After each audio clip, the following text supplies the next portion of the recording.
Hello everyone and welcome to Lit Lessons with GCS Memes, a new YouTube channel that will hopefully help you with your revision of GCSE English literature. We'll be looking at a wide range of texts that were studied across the GCSE English literature examinations, and every one of these videos will end with a meme that will hopefully help you remember the content covered in them too. Now, because I wanted to start with quite a popular text, and I mean popular as in it's done across the country quite widely, thought we'd look at William Shakespeare's Macbeth. But I'm not going to be looking at the characters of Macbeth and Lady Macbeth today because they're done so much and there will be so much content on those already. I thought we'd look at a slightly more forgotten character in Macduff. And we'll be looking at some key extracts and some character analysis for that character. Right, we'll be looking at three key extracts, three key words to describe him before I'll leave you to have a go at some sort of GCSE style questions. But before we do any of that, I think it's really important we know who Macduff is. Now, Macduff is a Thane of Fife. Fife is an area in Scotland there, a county in Scotland, which he is the Thane of, a Thane being the Scottish word for lord. So at the start of the play, he's a character who is respectable, has a semblance of power. He's got a similar sort of power to Macbeth until Macbeth becomes a Thane of two places, Glamis and Cawdor, in this play.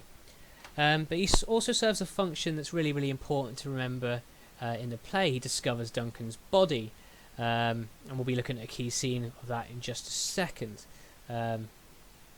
He also eventually kills Macbeth. The witches warn Macbeth about Macduff, and Macduff eventually does take revenge on some of the wrongs done to him by Macbeth by taking his life and returning the throne to the rightful King Malcolm, Duncan's son. And then I wanted to think of one final thing to talk about with regards to Macduff before we look at these key extracts, and that's that he's a foil to Macbeth. Now, foil is a character who has been deliberately created to have oppositional features, to be the opposite to a main character, to point out the qualities of that main character. So it's a lovely word to use if you want to hit some of those higher marks in English literature. And Macduff certainly is a foil to Macbeth in this case. He has so many features that point out Macbeth's less desirable features, and the way he's an opposite to Macduff. As we can see here, Macduff is an incredibly loyal, trustworthy character throughout the play, whereas Macbeth is disloyal and untrustworthy, among other things that make him an opposite to Macduff. So it's a lovely word to use to describe him. He's a great foil, a great opposite to the character of Macbeth, Macduff.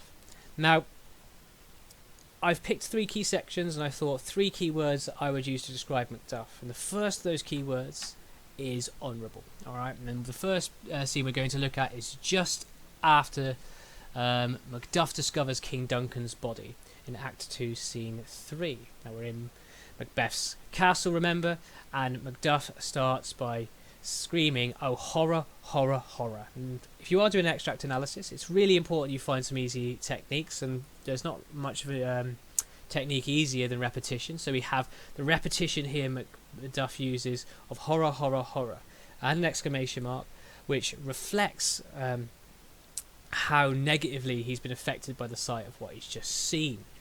But don't forget, this is a play, so it's really good to talk about in your exams actors, and in this case this would certainly encourage an actor to scream or shout this line as they stormed back onto stage in front of the other shocked characters.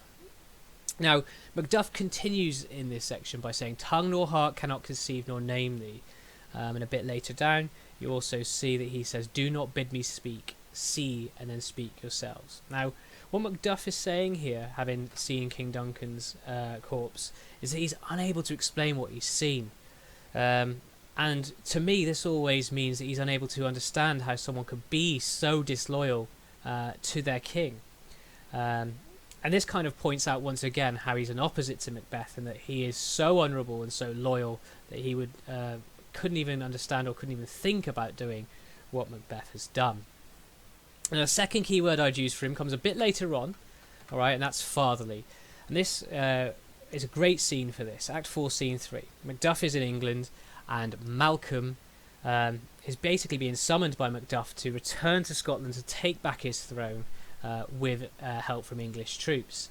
Unfortunately for Macduff, having left, he finds out here that his family have been killed by murderers employed by Macbeth, and a messenger tells him that. And in this scene, we see him once again using repetition, but this time not of words but of questions, as he shows his disbelief that his family have been killed. And what really strikes me here is the repetition of that word all, as he is so desperate to hear that someone has survived from his family in this key scene.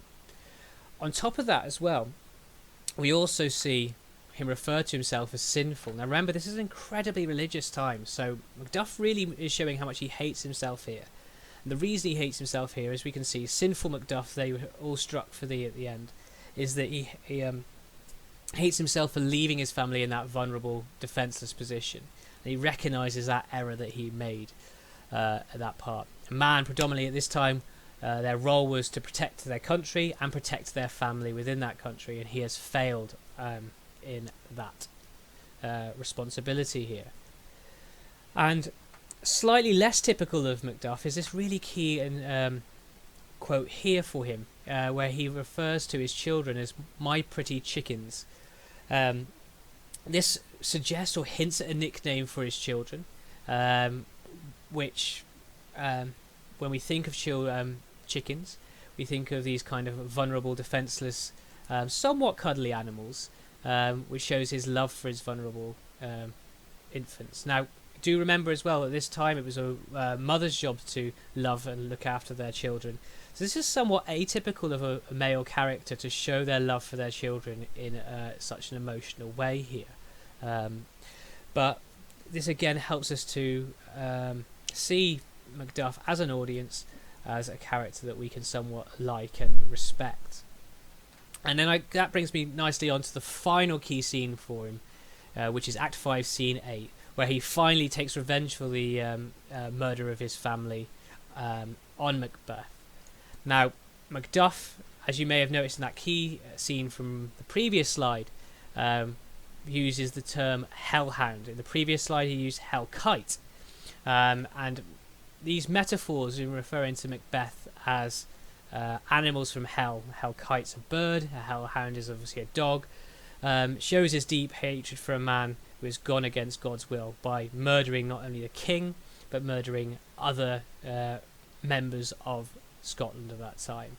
Okay, so that immediately shows you him trying to insult Macbeth, a character like all the characters on stage who would have been immensely religious.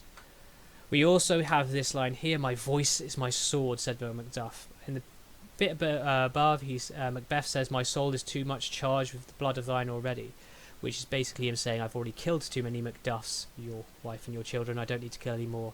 Macduff doesn't rise to that kind of taunting of Macbeth because he instead says, I will let my sword, my fighting, do the talking, which would have been seen as an incredibly honourable thing for an audience at that time, where fighting was seen as a way of sorting out one's differences properly, especially in Scotland, where warrior culture was very, very fierce indeed.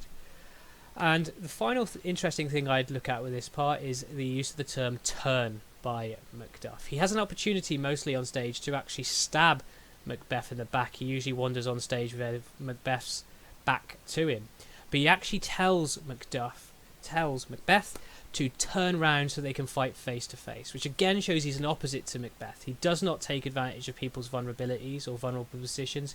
He instead wants to fight him face to face and fight him like a man, which again makes us feel quite positively towards Macduff.